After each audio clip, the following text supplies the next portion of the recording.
Le terme comédienne, en tout cas dans le monde francophone, c'est un terme qu'on utilise beaucoup plus dans le monde du théâtre. Par contre, acteur, actrice, c'est un terme qu'on utilise beaucoup plus dans le cinéma. Mais en gros, un comédien, une comédienne, une, c'est pas un comique. Parce que beaucoup de gens pensent quand ils entendent «Oh, tu es comédienne, tu es comédien, fais-moi rire». Comédien ne signifie pas comique. C'est deux termes différents. Mais sinon, les comédiens peuvent être comiques, ils peuvent jouer des choses qui sont comiques, mais un comédien, c'est un acteur, tout simplement. C'est quelqu'un qui joue. C'est quelqu'un qui se transforme, devient un autre personnage dans ce qu'on appelle la comédie, donc le faire semblant.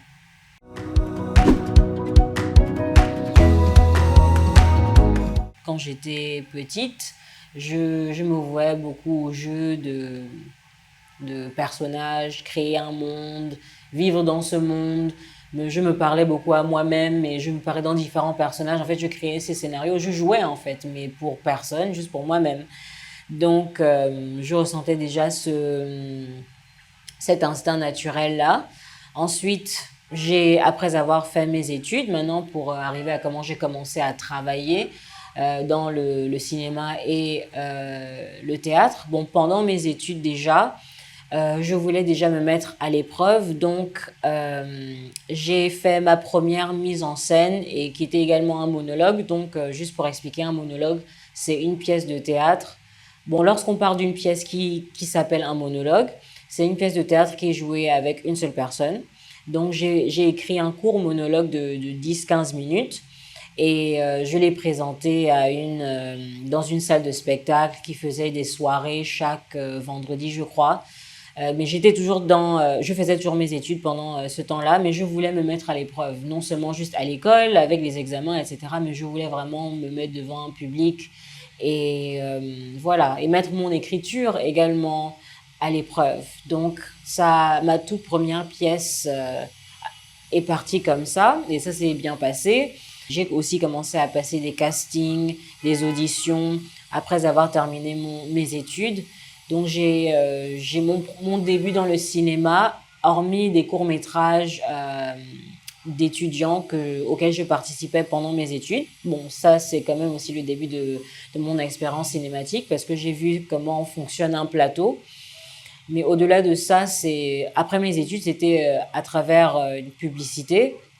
C'est légèrement différent que le cinéma, mais bon, c'est toujours le même monde. Ensuite, j'ai eu un premier rôle, mon premier rôle dans une pièce de théâtre, Othello, donc Othello de Shakespeare, mais c'était une version un peu modernisée. Donc c'était une version avec uniquement des femmes, parce que Othello normalement c'est une pièce avec surtout des hommes et quelques personnages féminins. Mais là, la metteur en scène de cette pièce a décidé de faire une pièce où c'était que des femmes, donc j'ai joué le personnage d'Othello, un homme. Mais en tant que femme, c'était une très belle expérience dans une grande salle de spectacle à Cape Town également.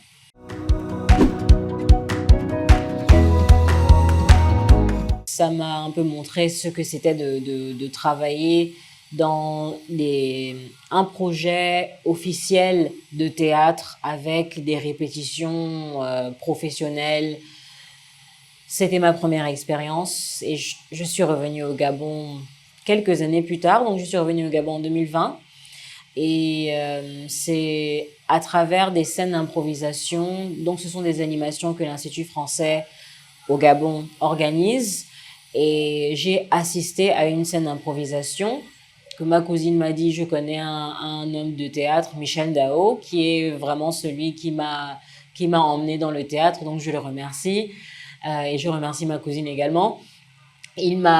C'était lui qui faisait l'animation de cette scène d'improvisation et il a apprécié mon jeu. Il m'a dit que, ok, je veux que tu sois dans ma prochaine pièce de théâtre qui était dans le Festival Coup de Théâtre 2021. Donc, j'ai joué dans Coup de Théâtre 2021 ma première pièce au Gabon. Et à partir de là, je me suis petit à petit implantée dans le théâtre à travers l'atelier Eyeno, donc la structure que Michel Dao avait fondée avec d'autres comédiens qui ne sont plus parmi nous maintenant. Et c'est parti de là, en gros.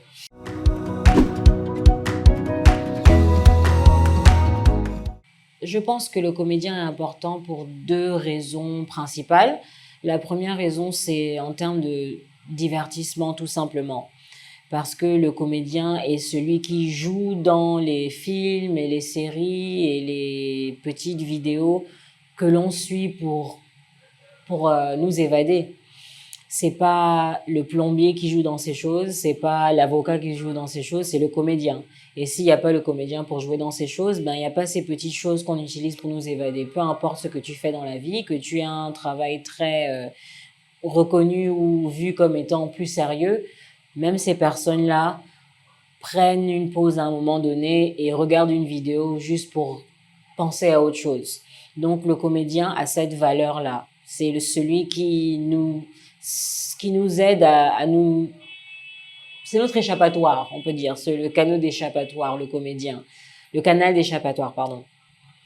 Mais le comédien a également non seulement canal d'échappatoire, mais cela c'est en fonction de la vision du scénariste ou du metteur en scène ou du réalisateur. Si ces personnes-là, qui sont ceux qui écrivent les histoires et qui conçoivent la manière dont ces histoires sont vues, si leurs histoires sont des histoires qui touchent à la société ou qui touchent à des questions qui sont fondamentales pour la croissance humaine, le comédien est également le chemin pour sensibiliser. On passe par le comédien pour sensibiliser. C'est lui qu'on voit à la télé ou sur scène et qui nous touche et qui nous aide à réfléchir par rapport à ces questions de société. Donc, c'est pas le comédien qui écrit ces histoires, mais c'est lui qui les retranscrit et à travers son investissement dans l'histoire et les émotions qu'il parvient de retranscrire, il peut toucher des personnes et les aider à changer de mentalité, à changer d'habitude.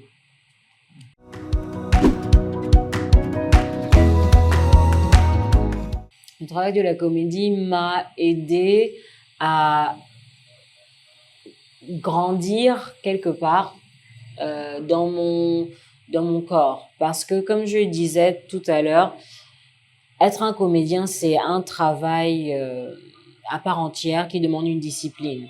Et la discipline d'un comédien demande que l'on comprenne comment gérer ses émotions, comment gérer son corps, comment gérer son esprit. Et donc, vous voyez que le travail de comédien, c'est un travail qui touche directement au développement personnel. Et effectivement, il y a beaucoup de comédiens qui vont le dire, qu'ils ont apprendre à se connaître eux-mêmes à travers le travail de comédie. Ils ont appris à mieux se concentrer, ils ont appris à mieux s'affirmer devant les gens, ils ont appris à mieux se centrer en eux-mêmes à travers ce métier de comédien. Donc, la chose que la comédie m'a vraiment apporté le plus, au-delà juste de m'épanouir, c'est cette maîtrise de moi-même. Je ne suis pas en train de dire que je suis parfaite, pas du tout. Je grandis toujours en termes de maîtrise de moi-même, mais il y a beaucoup de choses que j'ai appris à faire à travers la comédie. Je n'ai plus peur. Bon, pas que j'étais très peureuse de base, mais le trac, c'est pas quelque chose que je vis. Ce n'est plus quelque chose que je vis depuis que j'ai commencé mes études dans la comédie. Le stress, c'est quelque chose le stress physique, je sais le gérer, je sais comment respirer, je sais comment me tenir, je sais comment créer un état d'esprit qui fasse en sorte que je sois calme ou neutre ou en paix. Donc, c'est ce développement personnel que la comédie m'a surtout apporté.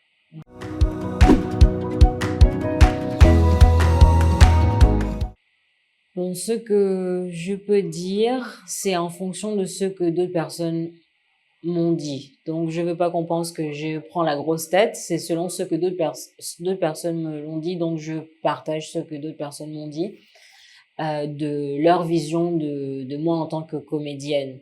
Euh, je pense que, au-delà d'être coach, parce que je suis également une coach de comédie, de jeu d'acteur, et c'est quelque chose que j'ai commencé à faire pendant mes études parce que j'ai découvert pendant que je faisais mes études que j'ai une compréhension assez fine du jeu d'acteur et de comment retranscrire certaines émotions.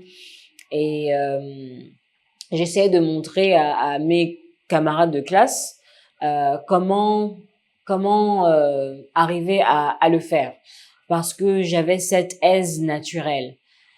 Donc, quand je suis venue au Gabon, et comme je l'ai dit tout à l'heure, j'ai remarqué qu'il y a un certain nombre de subtilités dans le jeu gabonais et je voulais partager et je veux toujours partager ce que j'ai eu à apprendre et ce que j'ai comme compétences à d'autres personnes pour qu'ils puissent également s'améliorer dans ce qu'ils font.